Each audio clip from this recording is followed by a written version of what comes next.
You were, and you were trying to help your sisters, because you're a Black woman yourself. And Absolutely. And so, I have Black biological sisters. I have Black daughters, Black granddaughters. And so, I would not come out and try to introduce an idea that would be harmful to any of us, including myself. And so we have lived under the shadow of so much falsehood that the enemy has fed us about relationships or how to get along or misinformation about our Black men that we really don't know how to get along. And we have chosen, many of us, to live in falsehood because it seems like it's easier, but it's not easier. And it destroys us and it destroys any potential we have with a man. wow, thank you. I want to ask you about that, Dr. Ali. Why is it so hard? Because a lot of the pushback was that the Black woman was like, why is she giving our secrets away and breaking us down and showing the Black man about, how we are, giving him our kryptonite. So why is it so hard for our sisters to go out of their way to please their man? Well, I think whenever I hear a sister say that she don't like men, including our gay sisters, when they say, I can't stand men, I don't want no man, I'm tired of them, I'm moving on, and a lot of things, then they really haven't had a man, because there's nothing more satisfying than being able to please your man in the home, especially in regard to fixing his food, fixing his dessert, helping him dress, and just little small things that we can make him feel wanted. We have a man who everybody hates. We hate him. His mama hate him. His family hate him. The white police hate him. The regular white men and white women hate him. This is a man who is hated by everyone. The only solace that God made for him was us.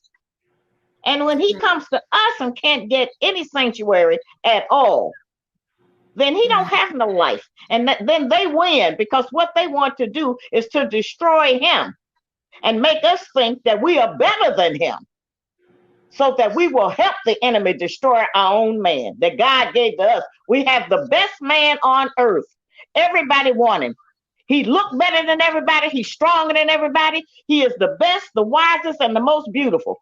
Now, of course, many of our men have been tricked by the enemy too.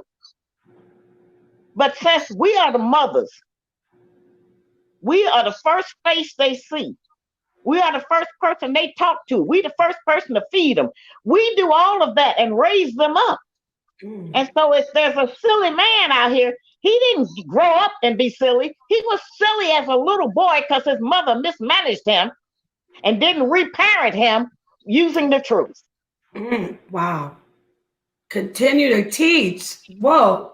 Because it's powerful. This is what we're dealing with. And the fact that they have taught us to be so insecure, and they have forced their relationship values on us. We don't have anything to do with how the white woman get along with her white man. We got a totally different circumstance. But every time they have an issue or make any issue in the relationship a priority, we jump right on it. We running around that talking about our man gotta have good credit. Give me a break. It's just all nonsense. And they use those things to keep us apart, not to put us together. And we fall for it. We fall for it as sisters, and hook, line, and sinker. And then we wonder why we're alone and miserable. So I want to ask you a question. I would like to ask you a question, just getting right into it, because in your book, you tell sisters, look, you're not equal to your husband. And you go into it very, very well. And you explain that submission really is a key to the happiness, a woman being satisfied. Because I heard what you just said right now. You said a woman is happy to please her man. She should be, at least. Right.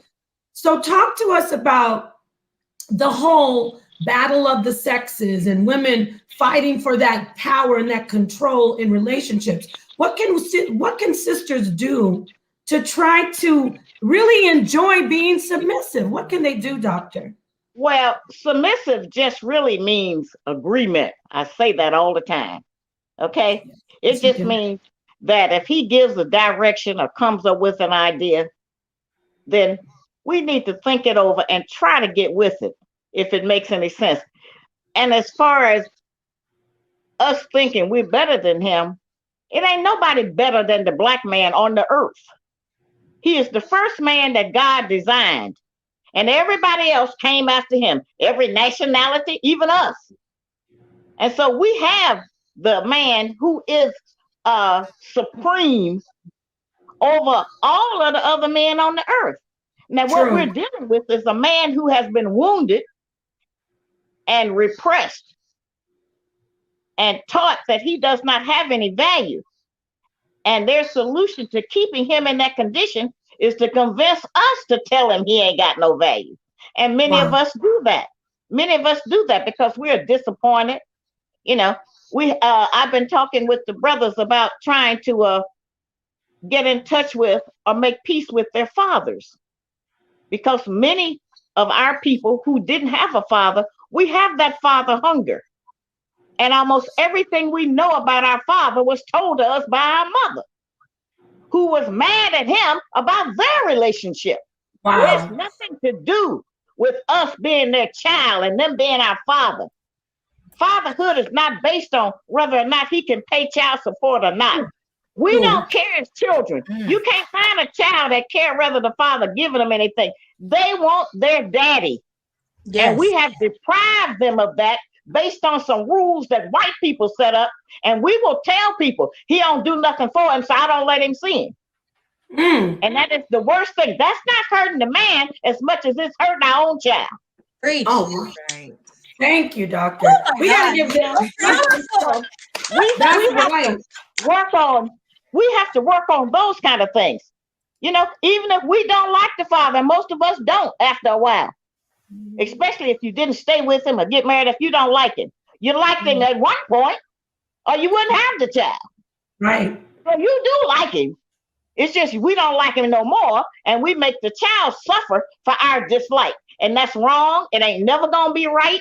And we'll never have a normal child until we reunite our men with their own fathers so that they will know we need to have a moratorium on us all hating and being mad at our fathers.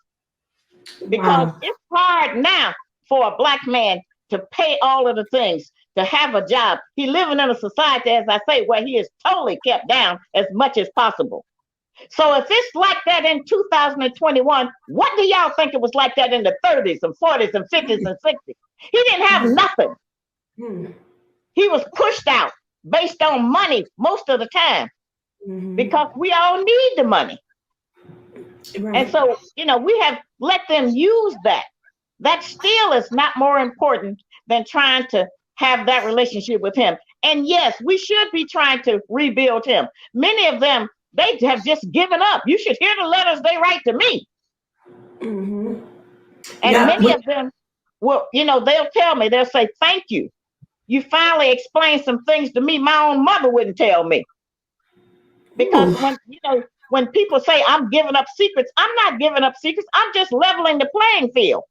Right. We know everything about them. They haven't known anything about us, and it has allowed us to manipulate and play them because they didn't know what they was dealing with. All I did is try to give him a hand to say, hey, this is what you're dealing with.